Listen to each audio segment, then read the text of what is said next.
Good morning, dear students. Once again we are going to continue P block elements, and today is our lecture 23.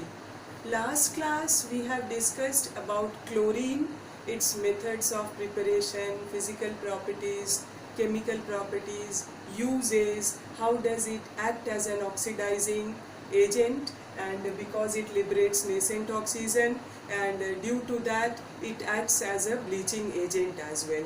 Okay, so one more important compound of group 17, and that is HCl. So today we are going to start with HCl, hydrochloric acid. So first of all, the methods of preparation.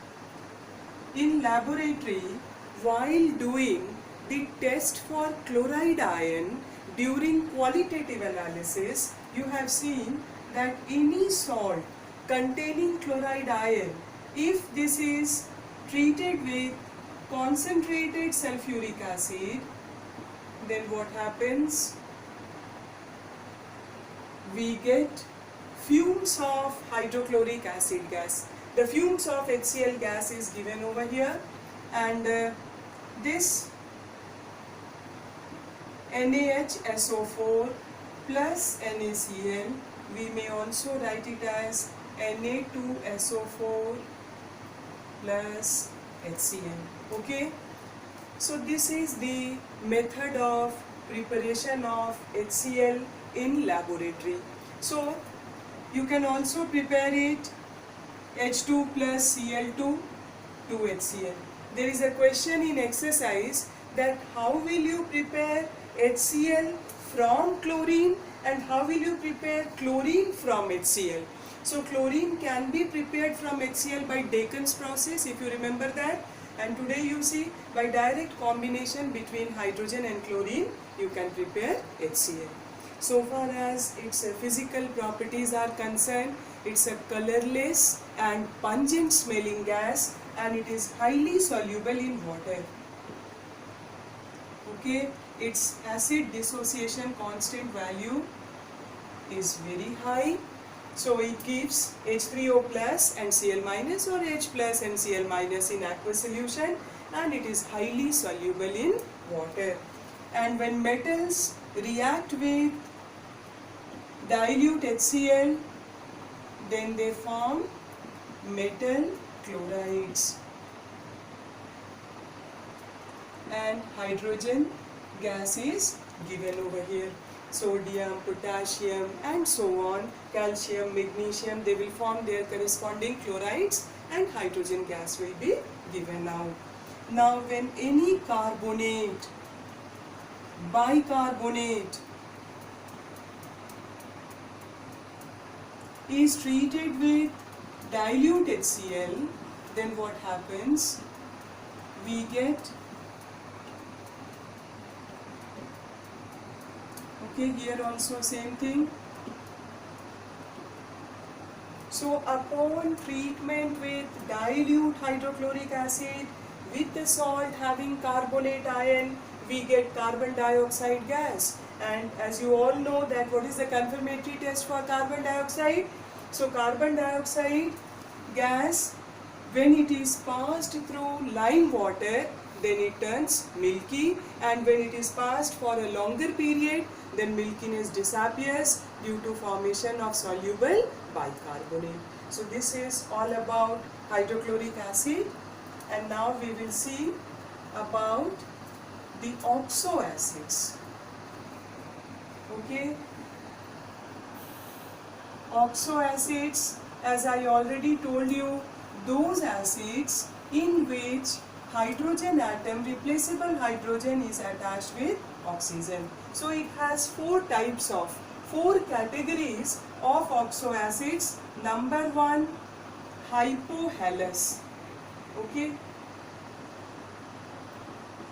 plus one oxidation state, like HOF, hypofluorous, hypochlorous, hypobromous and hypoiodous. And you can see now the next is halous acids. Oxidation state will be +3. Example like HClO2. Then halic acid, oxidation state +5, like HClO3, HBrO3,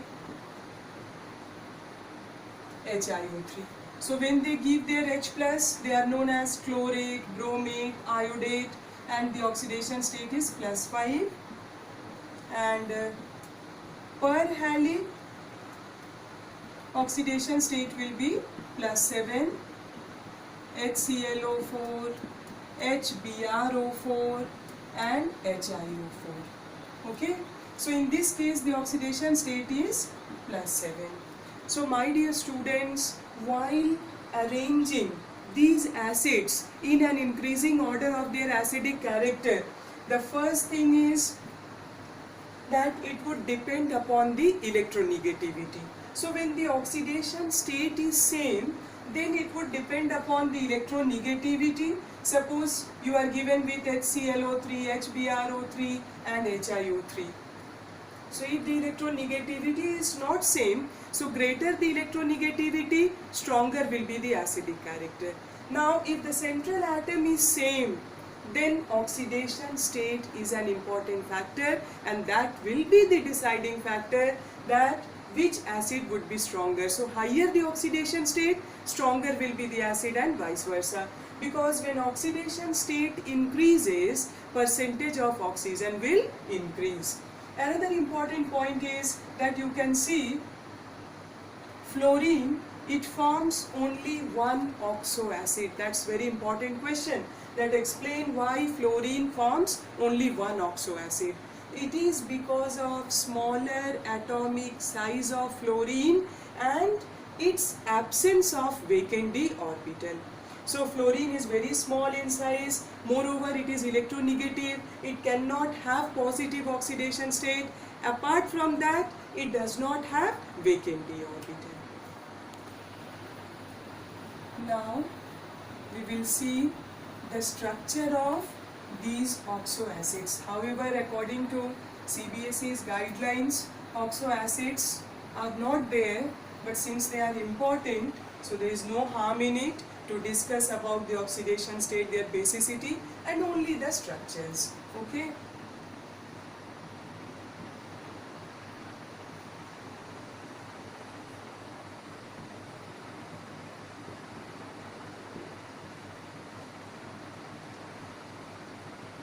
Now you can see this is HOCl, hypochlorous, then this is HClO2, then HClO3.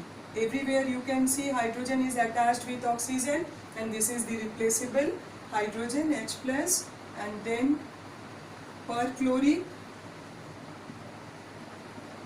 and valence electron of chlorine is 7. So you can see all the 7 electrons are involved over here. So this is the structure: hypochlorous, chlorous, chloric and perchloric acid. So group 17 elements, first of all you have to study their periodic trend.